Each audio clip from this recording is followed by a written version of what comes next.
Hello, everyone, and welcome to our first session in American English Live Series 21. We are so excited that you are here with us today. My name is Dr. Darlene Wiggins Dockery, and I will be your host. And joining us behind the scenes is our moderator, Elena, who will be helping to answer your questions and responding to your comments that you put throughout the session.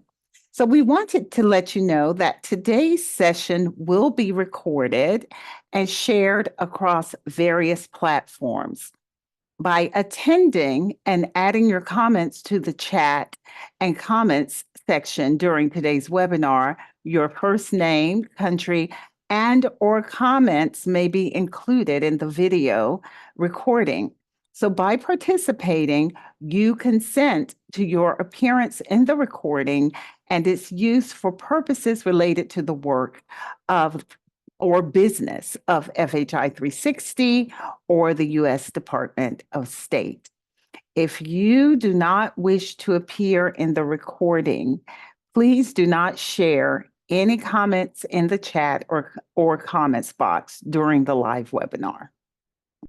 So throughout Series 21, we will explore a variety of strategies for building academic skills for success and assessment in the English language classroom.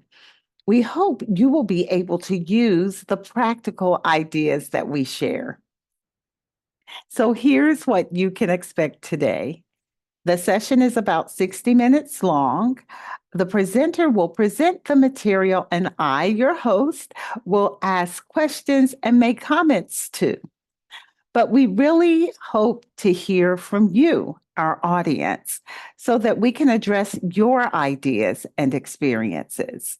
Please share your thoughts using the comments feature or the chat box. When our session comes to a close, you will have an opportunity to receive a digital badge for your participation. At the end of the webinar, we will share a link in the comments. Click on that link and complete a short quiz about today's session. You must answer 2 out of the 3 multiple choice questions correctly in order to receive the badge. So please work carefully. If you successfully pass the quiz on your first attempt, you can expect to get your badge via email in about a week. And before we get started, we wanted to let you know about a massive open online course, or MOOC, English for Tourism Professionals. This free course is designed for tourism professionals interested in improving their language skills and knowledge of the tourism industry. Course participants will develop a broader understanding of English in tourism, as well as learn strategies for providing quality customer service and designing social media marketing materials. The course is open now, and enrollment closes on October 28th. You can use the link being shared by the moderator to learn more and to enroll today. Now for today's webinar, Increasing Individual Output, Promoting Willingness to Communicate. Even the most competent language learners don't always want to speak in the target language. This phenomenon, referred to as willingness to communicate, can determine whether and when learners voluntarily produce target language output. Willingness to communicate can be affected by learners' emotions, self-perceptions of their linguistic ability, interest in the topic, the number and type of speakers involved, the setting, and additional factors. And we are pleased to introduce to you our presenter, Kelsey Ulrich-Verslycken. Kelsey started her career in second language education by jumping on a plane and went to teach kindergarten in South Korea over 10 years ago. She spent 7 years teaching EFL in South Korea.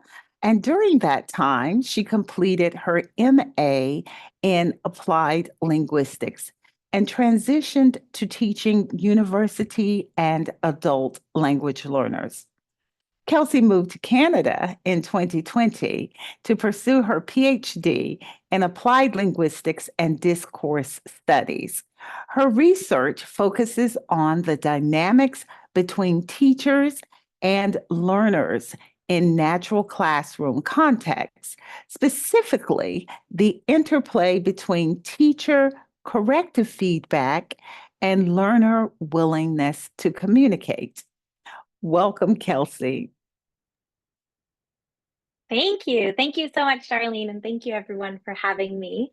Hello, everyone. My name is Kelsey, and today we're going to talk about how we as teachers can increase our students' individual output by promoting their willingness to communicate.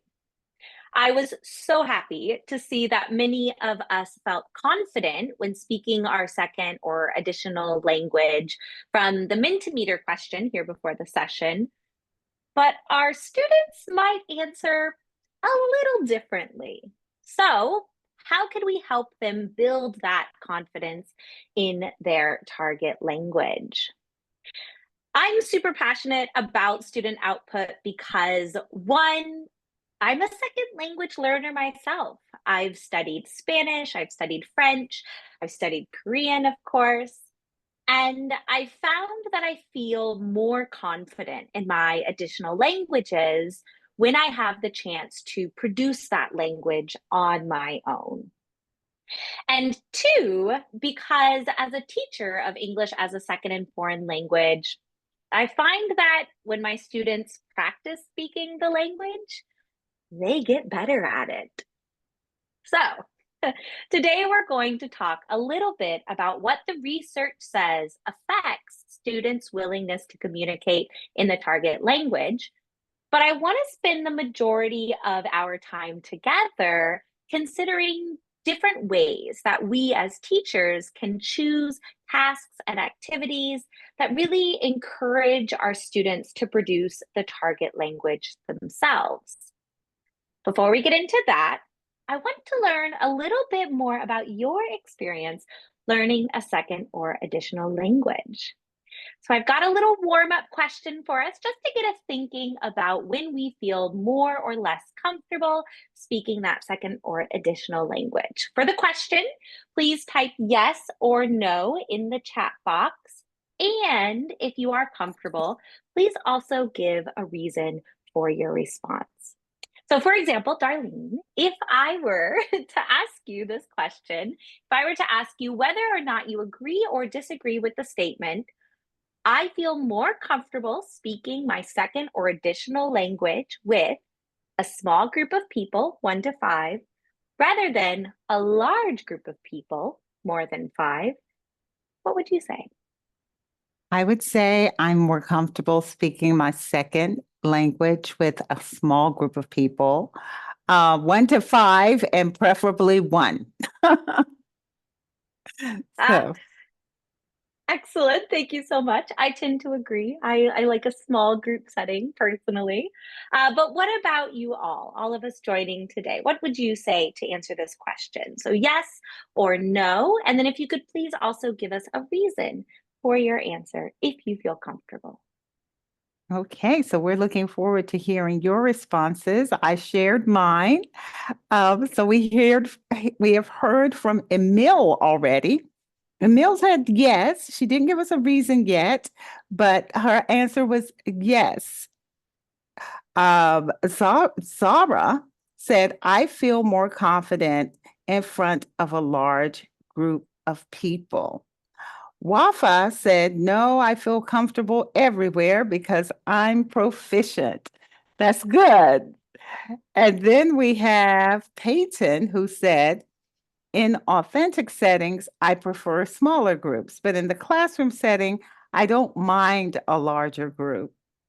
Mark said, yes, I am more comfortable in speaking with a small group of people. And Azale said, yes, in small group of people, we easily understand others' opinions and can explain our view.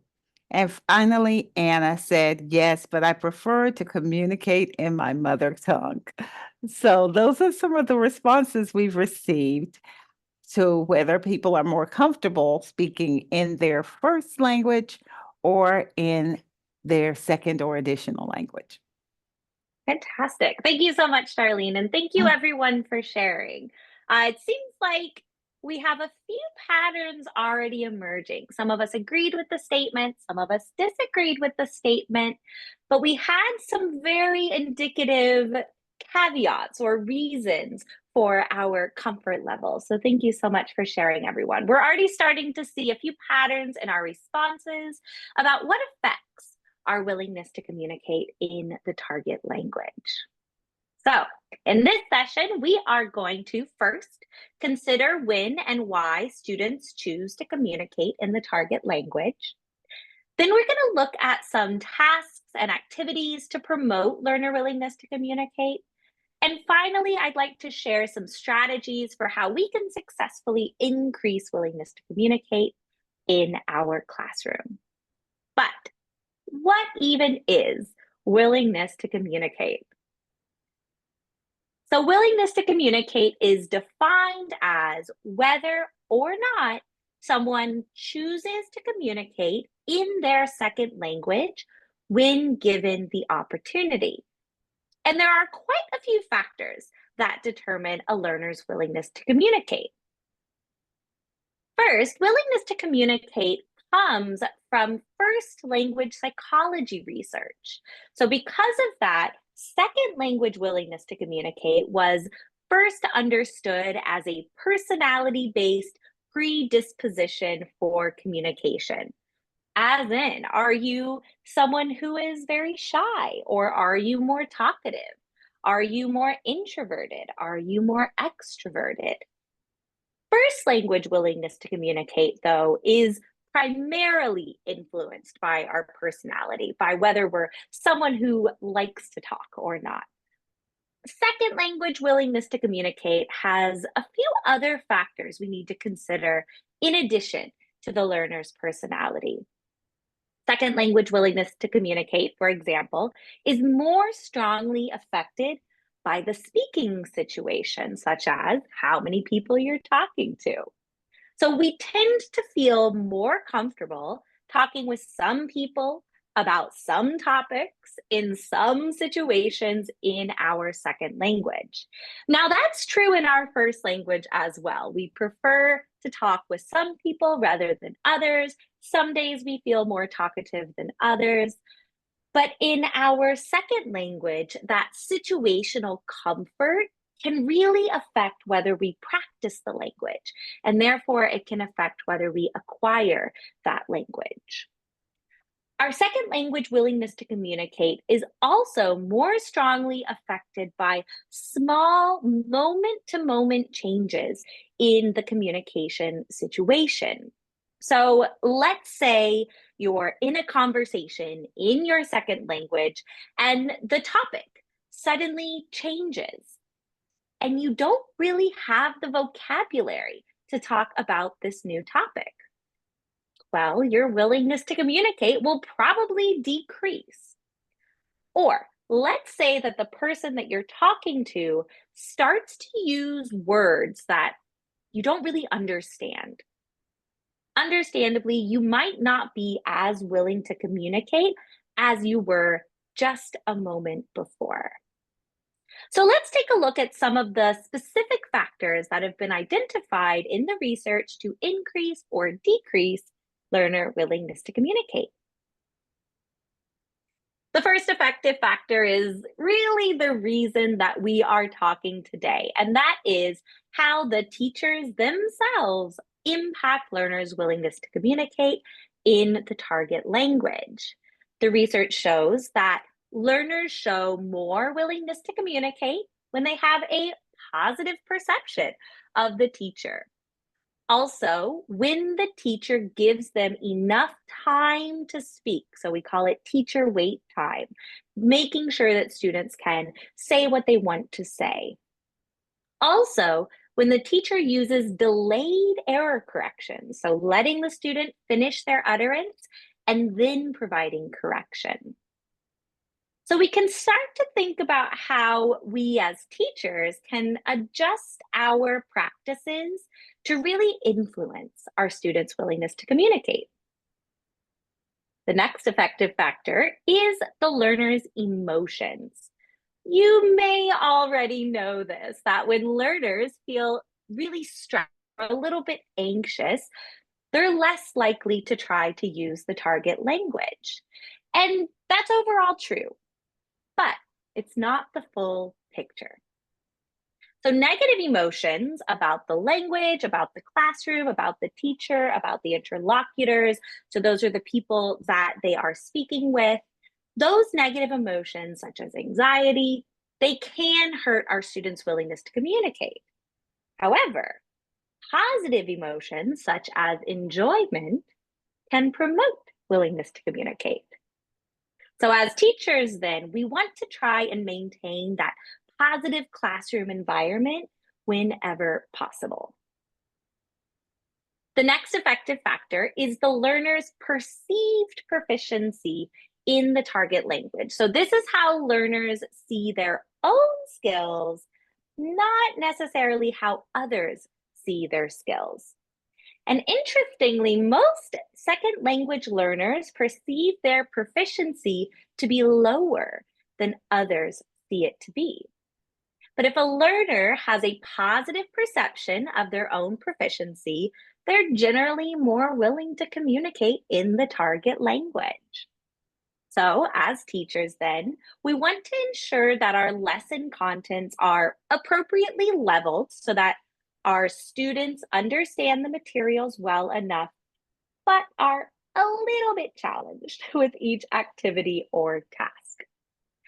We also want to try and incorporate positive feedback with our corrective feedback.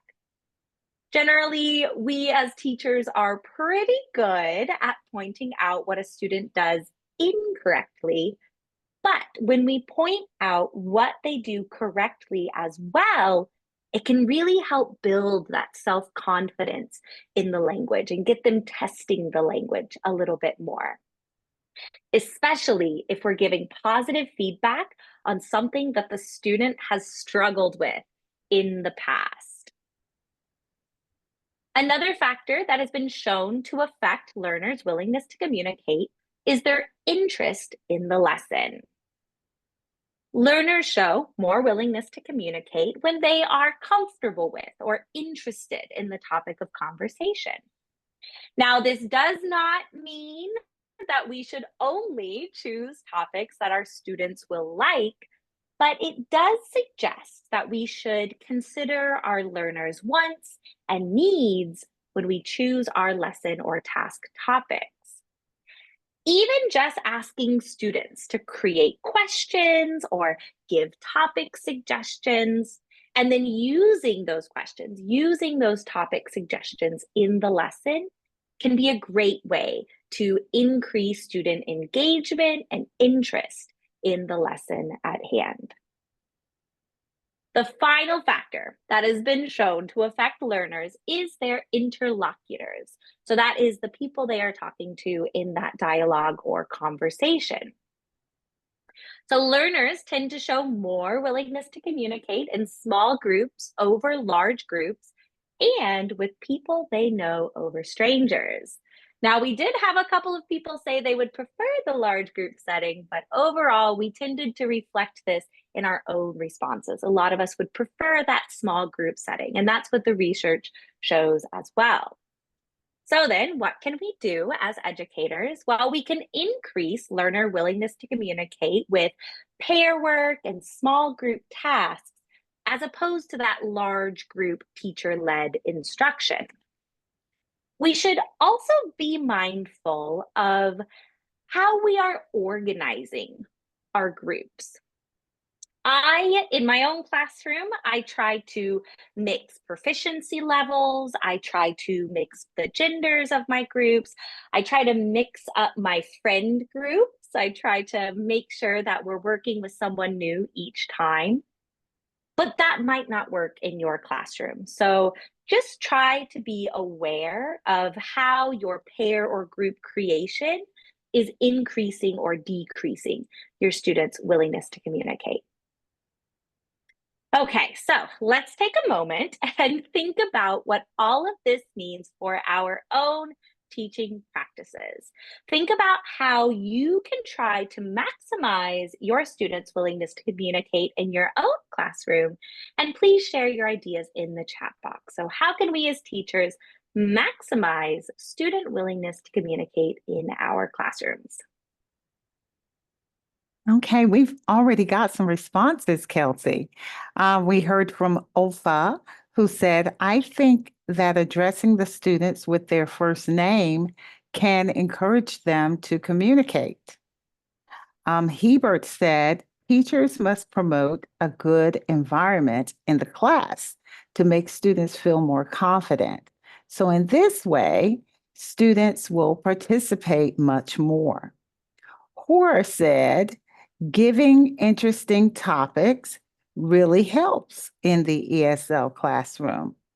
And finally, we heard from Tania, who said using, pardon me, using digital tools. One more came in, as I was saying, finally, from Alice, who said by praising their achievements.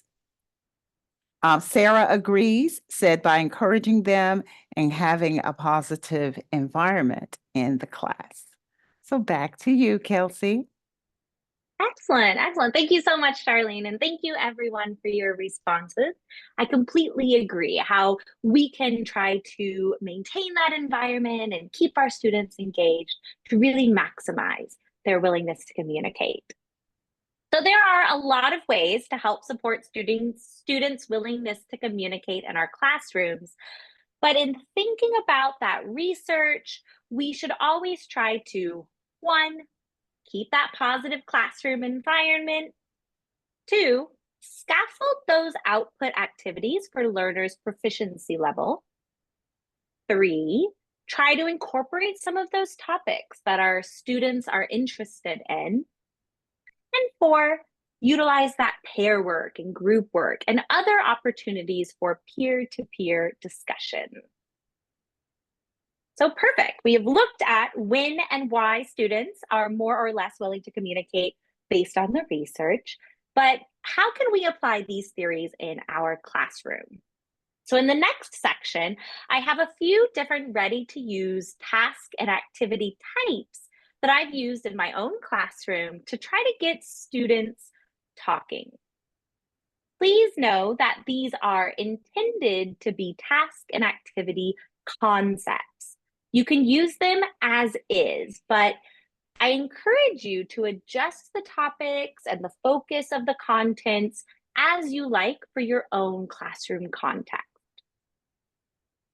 There are three types of activities I'm going to talk about today. The first is daily oral language tasks, then choose your own adventure tasks, and finally, we're going to look at different team tasks. So, the first, daily oral language tasks are a great way to promote willingness to communicate in the classroom because they build those foundational language skills through daily repetition. They also encourage every student to speak at least once during the class, really making sure they're engaging with their output. And also, they're very easy to adjust for different levels. Before we get into what types of daily oral language activities I may use, I just have a quick question. So, do you already incorporate daily oral language tasks in your class? If you do, please share your approach. So please put in the chat box, do you already incorporate daily oral language? And if yes, please tell us how. Okay. So we are looking to find out if and how you incorporate daily oral language tasks into your classroom. I used to like to do a song as a way to introduce vocabulary and interject new vocabulary using the same song frame. So we are hearing from Wafa, who said, I do it partially. Jorge says, yes. Jorge says music is a good one. So Jorge and I are on the same page and effective. Imad said group discussions. And it's Atta said, we can maximize student willingness to communicate by enabling them that they have the capacity and that they can share their ideas. So back to you. Fantastic. Thank you so much, Darlene. I also love music, especially for young, early learners. I mean, everybody loves music, but great strategy. Thank you so much, Darlene. And thank you, everyone, for sharing. Daily oral language tasks are fairly common, especially in lower level classes, but they can be a great practice to implement in other levels of class as well, in higher proficiency classes, just to really get students talking immediately. If I were to prepare a daily oral language task for low proficiency students, I would probably have them practice answering everyday questions, those types of questions that we use and repeat, like what's their name? How are they today? What's the day today? This is a great way to build that foundational fluency through repetition. If my learners got fairly comfortable with these questions, though, I might give them a little bit of a challenge with slightly harder questions. For example, what's the date today instead of the day? So we can practice days of the week, we can practice numbers, we can practice saying the year 2024, which can be a little challenging for low proficiency learners. I might ask, how's the weather today? Increasing our vocabulary. I might ask something like, what's the day tomorrow? Or what's the day yesterday? Really showing a link between those days of the week. These are all those repeated everyday questions with structured answers, which is a great way to build comfort speaking for those low proficiency students. To make that daily oral language task appropriate for a medium proficiency student, though, I want to get them comfortable choosing their own language within that structured target grammar form. Also, for this proficiency level, I want them to starting conversations, start asking questions, and start answering questions from their peers, not just from me. So I might transition from a teacher-led activity to a student-led activity. Maybe I put my students in a circle, having the students ask each other the daily oral language question instead of leading the activity myself. So we'd put them in a circle, call on one student, give an example of the daily oral language question, have them answer the question, and then call on the next student. Ask the next student the question and continue in the circle until everyone has both asked and answered a question. For the final student, I always like to have them ask me the daily oral language question. So for example, I might use something like a fill in the blank style question. Maybe I'm working on the question structure. What do you like to blank? And I give them different options for that fill in the blank. What do you like to eat? What do you like to play? What do you like to learn?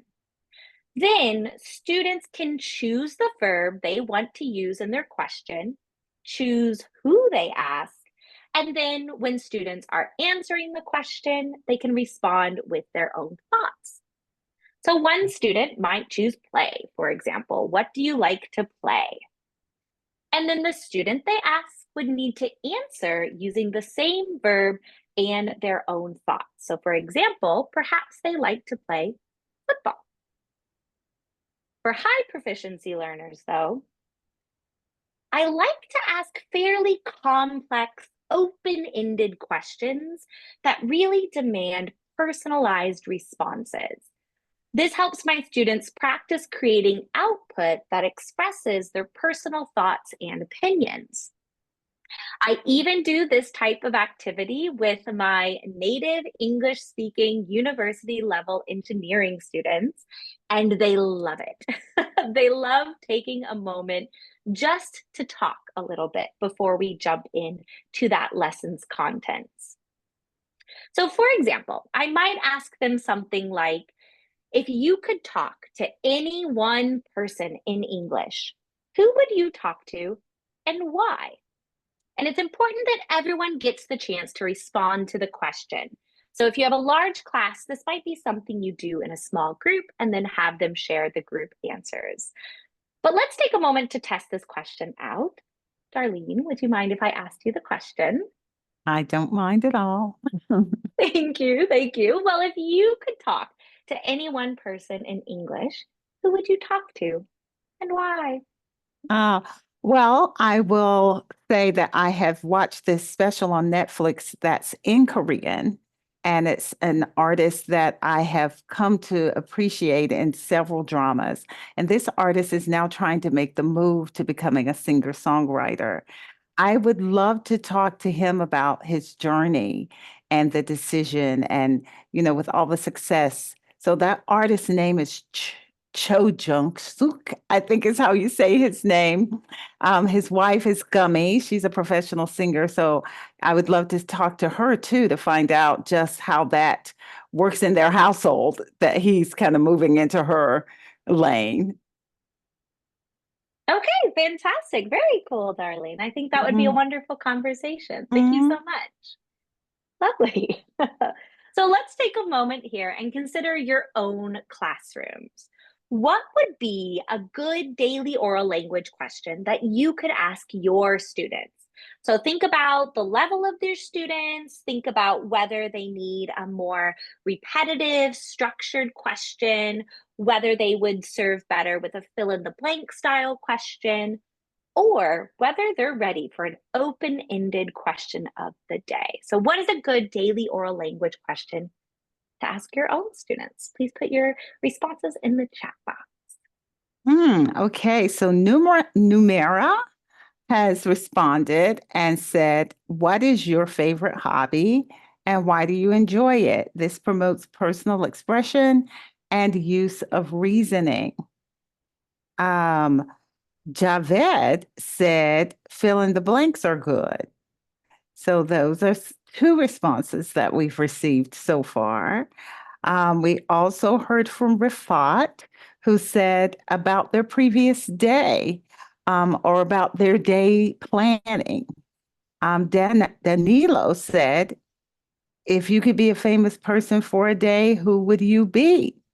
That's an interesting question, isn't it? That And is. then we have Gabby, who says, what would you like to go? Where would you like to go later today? Ali says, how about today's lesson? And then Jessom said, ask them about their favorite song and then ask them why. Get them to justify why they like that song. So those are some of our responses. Back to you. Excellent. Thank you so much, Darlene. And thank you all for sharing a lot of great ideas to not just practice the language, but really learn about our students as well and see what interests them. Thank you so much. So the second task type that I want to cover today is choose your own adventure task.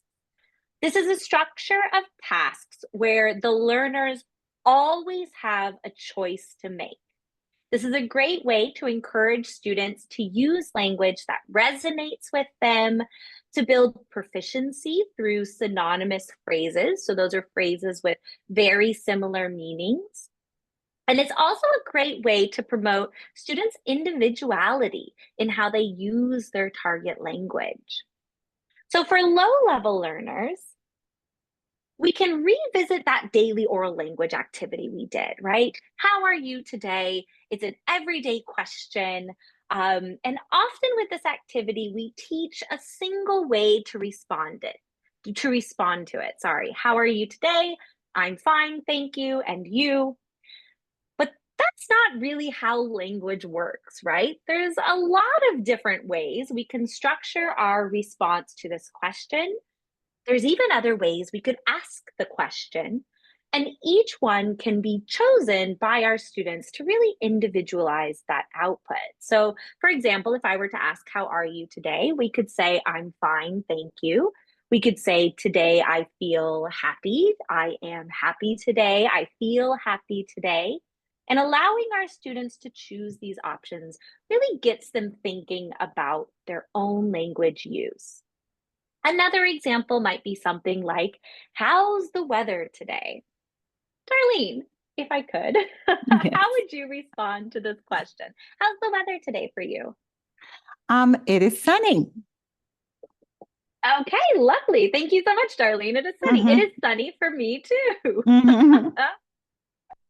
So perfect. So Darlene chose that first answer structure. It is sunny. Javed said in the chat, it's hot here. We could Mm. also use other synonymous phrases like the weather is sunny. The weather is sunny today. By giving them these options that are synonymous in meaning, students are able to choose how they want to respond, which is a great way to help build their confidence and individuality in the language, even if their proficiency is low. For a mid proficiency speaker, I want them to be encouraged to not only answer questions freely, but ask them as well. So this activity is called the grab bag, and it's really simple to prepare and execute. One of my favorite activities. What you will do is have students write their own question, one question on a slip of paper, then mix all of the questions in a bag, have each student draw a question from the bag, read the question, and respond to the question.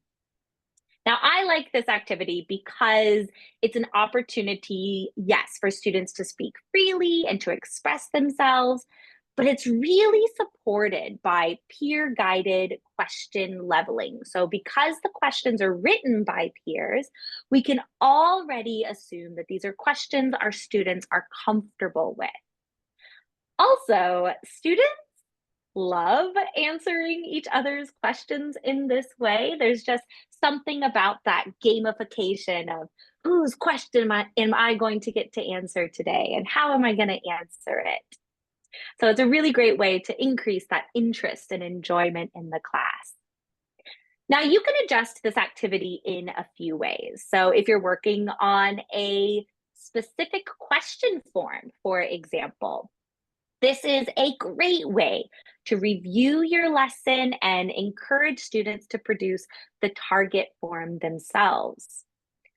Or if you are wanting to use this activity more as an open game, this is a great way for students to check their knowledge, review their skills, and create their own questions on topics that interest them.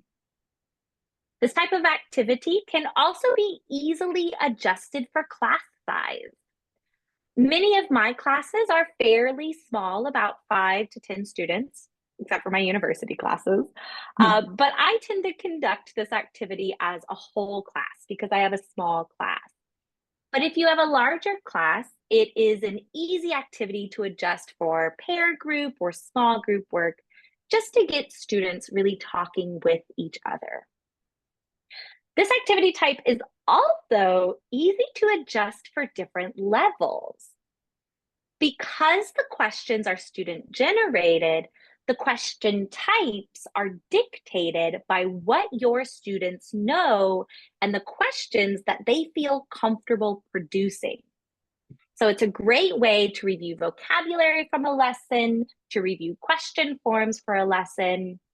So I've prepared a little grab bag with 3 questions on a similar topic. Darlene, if you would please, let's pretend you picked a question from the bag. Do you have your Okay. question? Yes, I have my question that was picked from the bag. Okay, excellent. Darlene, could you please read your question aloud and then answer the question? My question is, what is your favorite season? And how would you answer that question? My favorite season is autumn because I love the colors of the trees. And I love that here in this part of the country, the breezes are still warm in autumn, unlike in spring where the breezes may still have a bit of a chill to them. Okay, excellent. Thank you so much for sharing, Darlene. I am Mhm. also an autumn person. Perfect. So we've It's the got best all of these season. questions, right? All of the questions in this grab bag are on that same topic. So you can tell maybe we've done a little lesson on types of weather and seasons and activity types. And we've got a couple of different questions that target that same content. This is a great way to ask about students' opinions and preferences, but also directly review that vocabulary from that lesson. So thank you so much. Let's take a moment to think about the adaptability of this activity. So I have another question for you all. How can you adapt this activity to increase your students' willingness to communicate in your own classroom? Please share your ideas in the class. How could you navigate this type of activity? Well, while the responses are coming in, I want to share some of the comments that we have here. We heard from Wafa, who says this is a wonderful activity. We heard from Lorena, who said choosing your own adventure gives you the opportunity to teach different ways to respond to the same question. I like this technique. Thank you. So those are some comments that have come in thus far. Fantastic. Thank you all so much.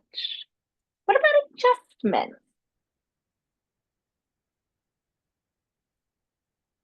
Saeed said it's a good activity for engaging a large class. And Aya says I can use it as an icebreaker. Jacqueline said I can ask students to apply the learned target grammar. And let's see, we have another Jackie who said hot potatoes. So those are some other ways that our participants see that they can use this in their classes. Back to you. Fantastic. Awesome. Thank you so much, Darlene. And thank you, everyone, for sharing your ideas. So the final task type is fairly direct in how it supports willingness to communicate. Since we know that generally students feel more comfortable in smaller group settings, let's put them in groups. So group and pair work has been shown to increase willingness to communicate because it provides more opportunities for students to use the language in a collaborative, not competitive space. So when students produce the language in team tasks, they can realize gaps in their proficiency, they can self-correct, they can negotiate with their peers for meaning, they can receive corrections, and they can overall improve their proficiency in the language. Now, we often reserve team tasks for higher proficiency learners because we are more comfortable in their autonomy in the target language. But I think that learners at every level can really benefit from these team tasks. So for low proficiency learners, we still want to rely on these more structured activity types. We want to give them a lot of support in their grammar, but we also want to start to practice some of those different variations and different vocabulary. So let's say, for example, you're working on the question form, do you like X, right? with the answer form, yes, I do, no, I don't. We could divide our students into teams and give them different options for the object of this question. Do you like to jump? Do you like to swim? Do you like to sing? In the form of flashcards that they can choose to complete the question and then have their partner respond. So let's practice how this game might play out, sorry. Darlene, would you like to play with me? I will play with you, yes. Thank you. Okay, let's flip one over. Okay. Great first question. Darlene, do you like to run? Since we are pretending, I will say, yes, I like to run. Excellent, excellent. Yes, Darlene likes to run. Oof, I don't like to run personally, but thank you so much for sharing. So here we have a structured question and a structured answer. So I asked the question, do you like to run? And Darlene responded that, yes, she likes to run, though I got the feeling that was not her honest opinion. No, no. But that's okay. So after the question is finished, our students can turn the card back over and choose a new card. And then the game continues. Do you like to play? Do you like to sing? So this type of activity is a great way for them to build on that known form, start tying together concepts, use some of that new vocabulary that we're learning with a team, but in a way that's still very supported, right? It's the same question, the same answer structure for that low proficiency level. This type of activity can also be easily adjusted for a higher proficiency level. So with our higher proficiency levels, we can expect that they can produce a lot more language themselves, especially if they're working with a team and negotiating for meaning. So we have the same core question, agree or disagree, but we want more than just a yes or no answer. We want them to start developing reasons. So our target question might be something like, do you agree it is important to? Do you believe we should? And for this, we can still rely on flashcards. We can still rely on fill in the blank style questions, but we expect that learners can expand their answers to include a reason why they think or believe that way. Now, if you're not able to access or print physical flashcards, this can be easily adapted by writing those target options just on the board and then having students in their groups choose the ones they would like, encouraging them to get through all of them eventually. So let's take a moment here to reflect on how we can use team tasks. What are some other team activities you can do in your classroom to increase student willingness to communicate? Please share your ideas in the chat. What are some other team activities you can do in your classroom to increase student willingness to communicate, or activities you already do? So let's see, we're already getting responses. Lou said, in a virtual environment, I would use recorded questions on Padlet. Horace said, I usually conduct grab bag questions as an ice-breaking activity in the introductory classes. This really gets the students talking. Fiza said, pair work. Cesar said, role plays. Rifat said, pretend play activities. So these are some of the answers that have come in so far. Those are very interesting and engaging ways to get the students to talk. We also heard from Abu Asil, who said picture stories. Batul said storytelling or a story chain. And then Bushra said, by asking them to introduce yourself. So those are other ways that our participants get their students to communicate. Fantastic. Thank you so much, Charlene. And thank you everyone for sharing your different ways that you can really get students to talk in your class. I heard some great ideas there that I wish we had the time to really talk about further.